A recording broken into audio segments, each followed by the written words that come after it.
Arike Ogunbowale tweeted yesterday, college coaches are really showing their true colors right now. High school athletes, please take note. Play for a coach that's truly invested in you as a person and not just as an athlete. It's tough to differentiate, but I think their actions or lack thereof right now is a strong telling. And so I thought it was a very interesting perspective on this, as we're seeing more and more athletes at that level comfortable with speaking their truth. And Arike Ogunbowale joins us now.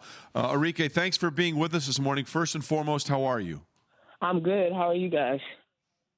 Doing well. We're doing well. We appreciate it, and we really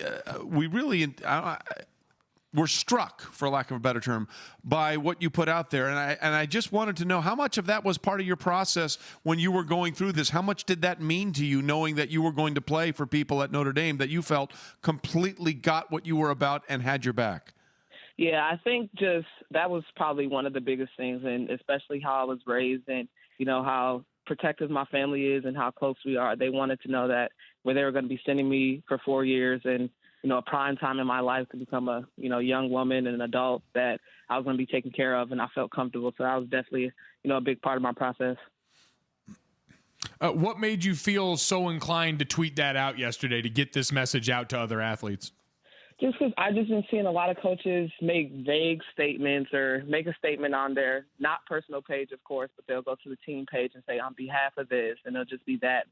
And I was looking at some coaches like I really respect Dawn Staley, and she said a lot of stuff on her page. Of course, Notre Dame, I said they all tweeted from their individual pages plus the Notre Dame page, and it's like a lot of these schools have predominantly black, athletes. They recruit all these black athletes. They want all these black athletes, but in times like this, they're not even speaking up or really protecting these girls. And they were just in their homes however many years ago saying they will, help them grow, always had their black, blah, blah, blah, blah, blah. And they've been really quiet. So I feel like that's really important when you're about to send your daughter somewhere where you're looking for a school, is if times get rough, are they actually going to have your back like they say, or do they just want you because they know, you're good at sports and you can help their program?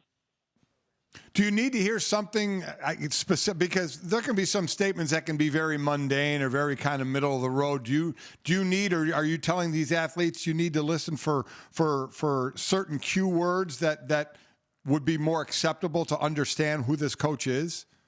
Yeah, it just, especially right now, just look at how they're talking, look at how they're speaking. If they're talking, like I said, really vaguely, just so they can put a statement out and say they've supported it, but they're not really getting to the root cause and they're not really speaking on it, in their statements, then they're just trying to, cover it and make sure, yes, I'm showing face and have a, statement on social media that I support this, but do they even really know what's going on? Or is it just because their PR told them to make a statement, or do they actually really care to be like, well, and obviously a lot of these coaches are white too, so it's not like they're going through what's going on. It's not like they're black. It's not like they get the same feelings every day. But I've seen a lot of statements, like my WNBA coach, he said, I've never had to experience this, and I know I won't. But then he gave a statement, supporting his experiences, other experiences of black people that he knows. You don't have to go through it in order to give a, in-depth statement. Everybody knows what's going on. And if you try to act like you don't understand just because you're not black, or you don't want to, say too much just because you're not black, then what does that mean? Because you have a lot of black athletes that look up to you and listen to you every day. Arike Ogunbowale with us, former Notre Dame women's basketball player, current WNBA star. And Arike, I'm curious, at Notre Dame, at the time that you were there, Muffet McGraw was the head coach. She is a white woman. Were these conversations that you guys as a team and with your coaching staff would have when issues would come up that you felt strongly about? Oh, 100%. And that's why I love Coach McGraw so much. Even before me, she's always advocated for, women, people of color. Equality is her biggest thing. So, I'm sure right after this happened in practice, we probably, not basketball, we would have went into the team room and just sat and talked about this. Everybody would have got their feelings out. That's the kind of thing she does, and she would probably just listen to us. She'll give, what she has to say. All the coaches will give their statements. Everybody will give how they feel, and we would actually sit there and dissect it and talk about it, because things don't change and people don't understand until you sit there and talk about it. And obviously at Notre Dame and Notre Dame women's basketball is always a diverse team. So we would have got viewpoints from everybody, and that conversation would have been really, really good. So I know Coach McGraw would have been on top of that right away, and I missed that. But also, I'm in WNBA, so my head coach, Brian Agley, we've been having Zoom meetings. Our Zoom meeting this week was nothing about basketball. Everybody just sat and talked, what they're thinking about the world and how they feel. So it's definitely good to have coaches like that they're both white, but they understand that people want to talk about this and people have feelings about this.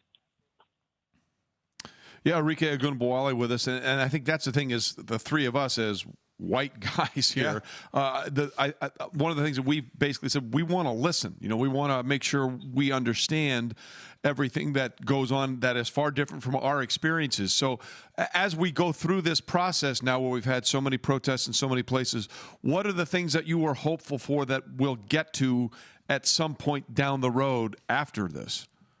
I mean, hopefully, you know, I mean, I'm not a big fan of like the, you know, looting and, you know, messing up everybody's businesses. But obviously, you know, I like retweet a statement of that MLK's son said, this is like the voice of the unheard. So definitely just hopefully things change, and hopefully this is a big step, and hopefully, you know, the system changes. And it's going to take a lot more than this, but I think there's a lot more notice, especially because of Corona. Everybody's at home. So I think there's a lot more people protesting that probably would be at work. So that's definitely just, if it were to happen, it's a good time to happen, because the world's at a stop. And it was so blatantly on camera that, like, even I think more white people that would have not said something or saying something, because how can you say there's something wrong with this video?